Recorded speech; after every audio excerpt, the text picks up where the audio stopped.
Assalamualaikum warahmatullahi wabarakatuh. Perkenalkan, nama saya Amanda Vivi Sarsabila dengan NIM 0804 1282227031. Tujuan saya membuat video ini untuk memenuhi syarat UAS dari mata kuliah biologi sel dengan dosen pengampu Dr. Joswardi MSI. Baiklah, di video kali ini saya akan membahas tentang struktur dan peran sitoskeleton pada eritrosit. Sebelum itu, saya akan menjelaskan dulu apa sih sitoskeleton. Nah, sitoskeleton ini merupakan molekul struktural yang berperan dalam pemeliharaan bentuk sel dan menjaga struktur sel sehingga memungkinkan terjadinya pergerakan organel, kromosom, silia maupun pergerakan sel itu sendiri. Nah, kata sitoskeleton ini berasal dari bahasa Inggris yaitu cyto yang berarti sel dan juga skeleton berarti kerangka.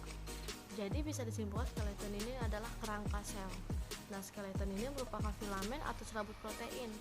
Protein yang terdapat pada serabut sitoskeleton berupa protein aktin, protein tubulin, dan protein vimentin.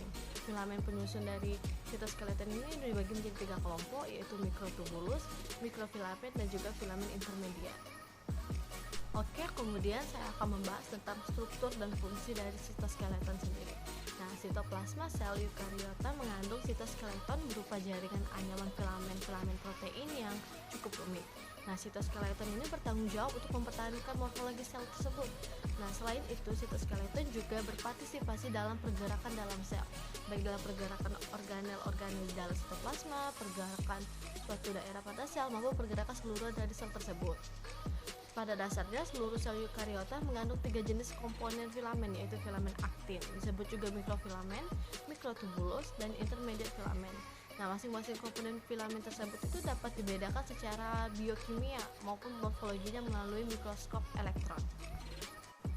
Baiklah, kemudian itu filamen aktin itu sendiri itu memiliki tebal sekitar 7-9,5 nanometer. Nah, terdiri dari 2 rantai subunit. Kemudian peran aktin itu ditentukan juga oleh berbagai jenis protein yang terikat pada aktin. Protein terikat aktin yang paling banyak ditemui adalah miosin.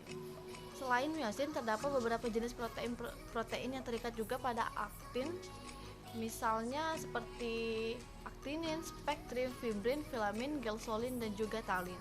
Nah, melalui mikroskop cahaya dan mikroskop elektron, filamen aktin nampak kaku, namun sebenarnya sangat fleksibel dalam perbedaan panjang sebesar nanometer.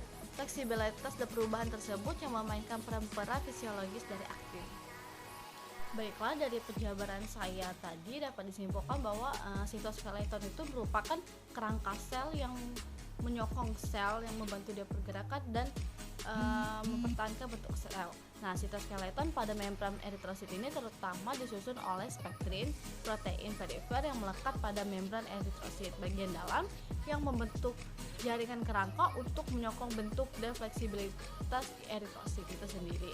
Nah, fungsi spektrin sebagai sitoskeleton tersebut didukung oleh berbagai macam protein perifer lain seperti ankirin, aktin, protein band 1 dan 2 serta protein integral. Contoh protein band 3 yaitu anion transporter protein dan glycoprotein A, B, dan C. Baiklah, sekian penjabaran dari saya tentang sitoskeleton. Semoga video ini dapat membantu saya dalam ujian akhir semester ini. Untuk kurangnya saya mohon maaf, pada Allah saya mohon ampun. Saya tutup. Assalamualaikum warahmatullahi wabarakatuh.